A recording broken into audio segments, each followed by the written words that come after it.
Hi neighbors, how are you all doing today? I hope well. Good. Welcome. Today we are going to be cooking chicken cacciatore. Now, different parts of Italy have different versions. There's so many varieties on how to make this.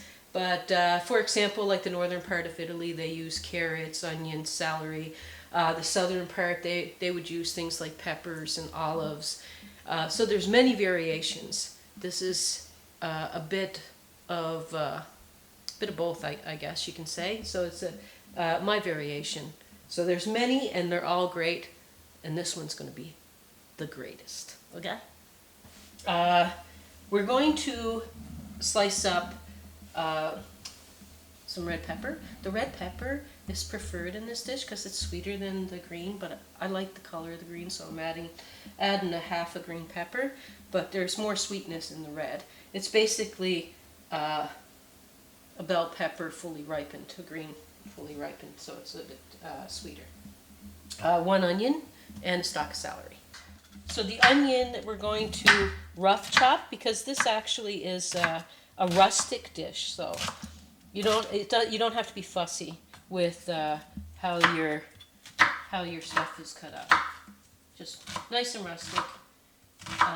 Cacciatore means like hunter style, so it's a hunter style dish anyway.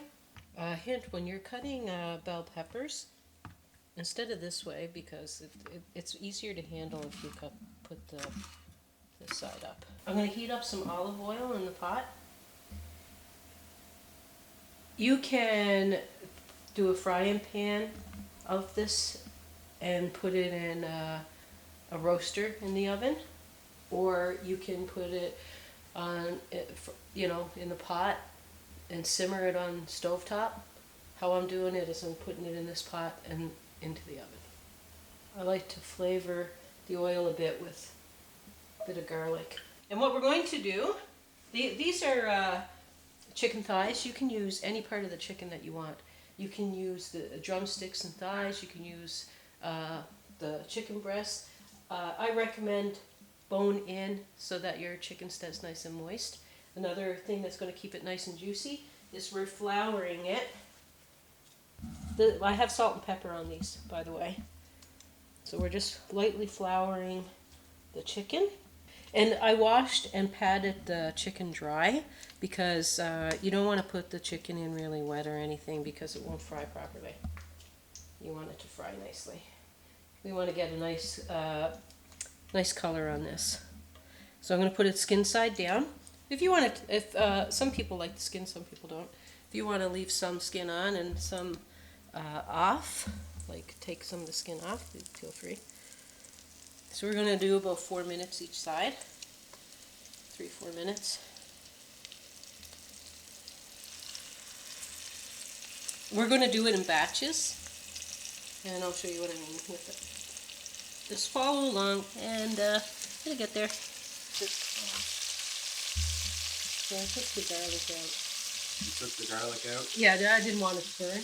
Okay. I just wanted to flavor the oil. So now I turned it, because this is, you want a nice color on the chicken. So we browned the chicken on both sides. It's not cooked. It's going to finish cooking in the sauce we're going to make and in the oven. So we're going to take these out for now. So what I'm going to do, I turned the heat down. This pot holds heat fairly well. And we're going to add our onions, our celery, our peppers. This is going to be a good video. There's a lot of cool stuff. And salt and pepper.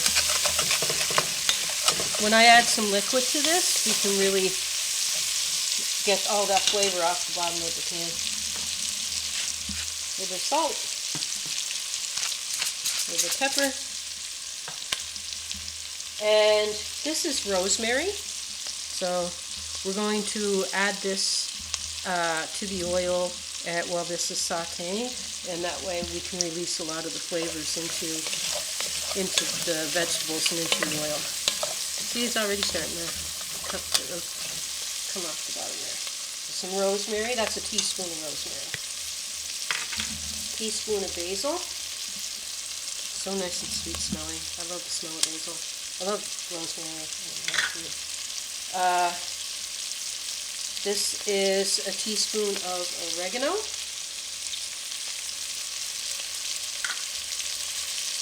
And a teaspoon of minced garlic. Okay? Because what I bought here, these lovely tomatoes, 28-ounce can. That's okay. Now I just want to kind of squish up the tomato.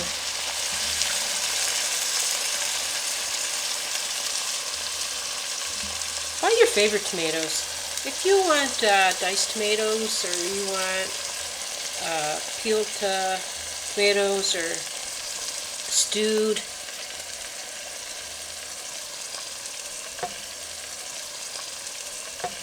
So we're going to put this in. Now, if we were using wine, you would add before you put the tomatoes, you would add a cup of red wine or white wine, dry, and you would let that bubble away with the vegetables for a few minutes to cook out all the alcohol and reduce the liquid of the wine a bit, and then add your tomatoes. Bottom of the pan, I got this on medium low, and I'm going to add 2 bay leaves, which we will take out before serving. Just 2 dry bay leaves. I'll leave them put together so that I can easily find them again. Now I'm going to dump in, we had pizza yesterday, so now I'm dumping in the mushrooms that I had left over. So this is about a cup or so of onions. I mean, not onions, of mushrooms. So mix those in.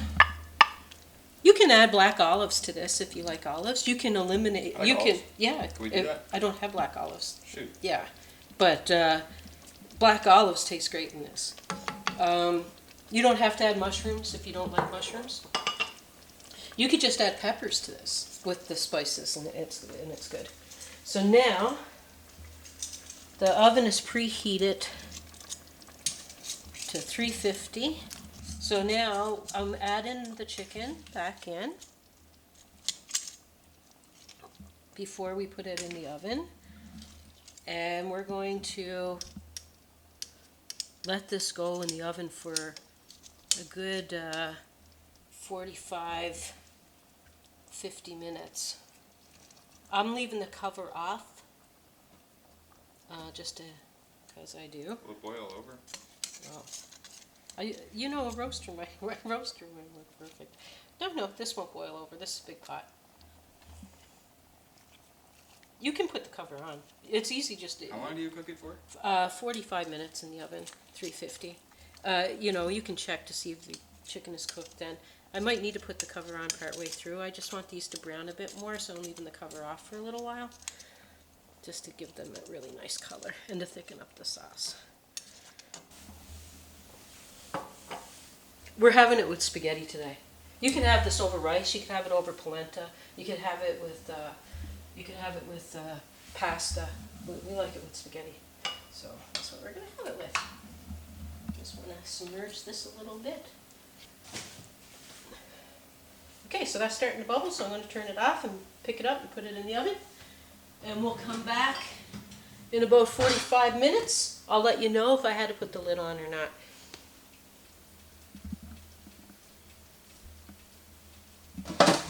Just don't want to show them this. Hello. Hello. So in a previous video, we made peach cobbler dump cake. And today we experimented a bit with one that we mentioned using chocolate cake. And it turned out really good. So this is a tin of cherry pie filling. Can you move the spoon? Yeah, it's a tin of cherry pie filling. 2 small tins of crushed pineapple, and we mixed that really good. We put chocolate cake mix and the butter on top and baked it away. It's good. Cool. I'll make it another day on the video. Yeah. Okay. Maybe little videos like this you could put on your Instagram instead of YouTube. Shout out your Instagram. Be like, if you want to know like additions to other recipes I do. Yeah, I think I'm going to give it after I get a few more going. More what? Like videos? Videos. Okay. Yeah. Bye, people. Bye. So it's ready. Yeah, so I'm just going to plate it and then we'll give it together. Okay, just going to plate it and then you can get a shot of it.